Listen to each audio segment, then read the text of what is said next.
Patuloy ang paalala sa publiko ng Department of Health sa banta ng ilang mga sakit, kabilang na ang rabies at MERS-CoV.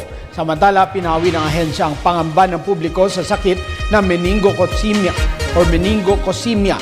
Narito ulat ni Joseph Parafina. Pinawi ng DOH ang pangamba ng publiko tungkol sa meningococemia sa kabila ng pagkakatala ng bagong kaso nito noong nakalipas na linggo. Ayon sa bagong spokesperson ng DOH na si Dr. Lyndon Lizoy, walang dapat ikatakot dahil hindi naman nasundan pa ang nasabing kaso. Hindi pa rin tumataas ang bilang naman nagkakaroon ng meningococemia ngayong taon kumpara sa nakaraang taon. Paglilinaw pa ng spokesperson, hindi airborne o nakukuha sa hangin ng sakit na ito kaya walang dapat ikabahala ang mga taong nakatira malapit sa pasyente. Nakakahawa lamang ang sakit kapag nagkaroon ng direct contact sa taong mayroong meningococemia. Patuloy naman ang pagtugon ng DOH sa pamilya ng pasyente sa pamamagitan ng pagbibigay ng sapat na gamot at kaalaman hinggil sa kaso ng meningococemia. Para magkaroon ka ng meningococemia, dapat may direktang exposure ka sa isang kaso ng meningococemia.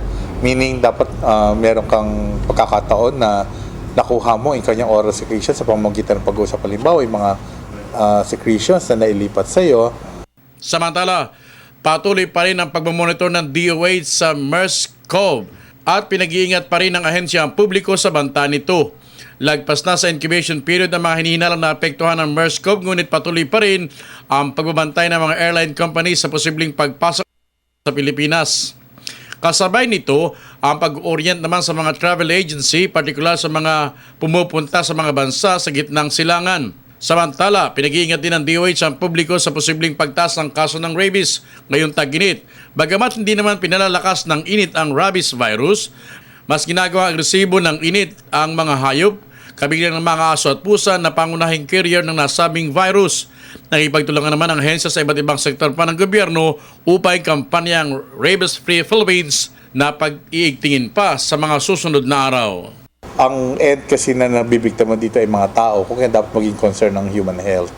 So hindi lang animal health concern ito, but more so sa human health concern dahil pag tao nagkaroon ng rabies, ang katumbas ito ay pagkamatay. Para sa Telebisyon ng Bayan, Joseph Parafina.